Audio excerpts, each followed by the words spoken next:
October 1962. The world held its breath. Nuclear war was a heartbeat away. The Cuban Missile Crisis stands as a chilling reminder of the fragility of peace. John F. Kennedy's leadership was tested in the crucible of potential global annihilation. But what if history had taken a different turn? What if Donald Trump, not Kennedy, faced this ultimate test of leadership? The stakes were astronomical. Soviet nuclear missiles in Cuba, just 90 miles from American shores, shifted the balance of power. This was a direct threat to the United States and its allies. Kennedy's response would determine the fate of millions, perhaps billions. Would he choose diplomacy or unleash the dogs of war? Kennedy and Trump are cut from different cloth. Their leadership styles are a study in contrasts.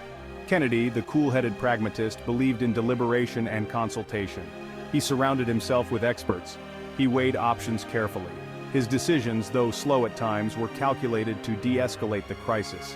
Trump, on the other hand, is known for his impulsiveness. He thrives on gut instinct, bypassing expert advice. His decisions can be hasty and unpredictable. In the pressure cooker of the Cuban Missile Crisis, Trump's approach could have yielded drastically different and potentially catastrophic results. Imagine the first 24 hours of the crisis with Trump at the helm. The discovery of Soviet missiles would have ignited his Twitter feed. Accusations, threats, and insults would fly across the digital ocean. Global markets would plummet in response to the uncertainty and escalating rhetoric. Would Trump, known for his disdain for international institutions, even consult with NATO allies? Kennedy, in contrast, spent the first 24 hours gathering information. He formed a crisis committee, XCOM, to advise him. He kept communication channels open with Khrushchev, the Soviet leader. Every move was calculated to avoid escalation while firmly conveying the gravity of the situation.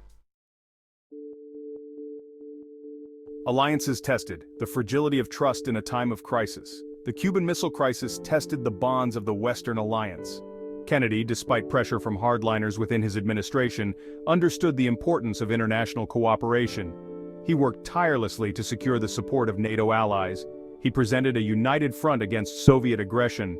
Trump's America First rhetoric, and his dismissive attitude towards NATO, would have likely alienated crucial allies. Would France and the UK have stood with the US if they doubted American leadership? Would Trump's approach have fractured the alliance at the most critical juncture, leaving the West vulnerable and divided? Nuclear chess, calculated moves versus impetuous reactions. The Cuban Missile Crisis was a game of high-stakes chess. Each move carried the risk of catastrophic escalation. Kennedy, through a combination of diplomacy, military posturing, and back-channel negotiations, managed to de-escalate the crisis. He stared into the abyss and found a way back. Could Trump have navigated this treacherous terrain with similar success? His penchant for bold pronouncements and unpredictable actions might have been misinterpreted by the Soviets. The potential for miscalculation, for a misstep that could trigger a nuclear exchange, would have been exponentially higher. The Cuban Missile Crisis serves as a stark reminder of the importance of leadership in times of crisis. It highlights the need for cool heads, steady hands, and a deep understanding of the global chessboard. While we can only speculate about the outcome under Trump's leadership, one thing is certain: the world dodged a bullet in 1962. The question remains, could we be so fortunate again?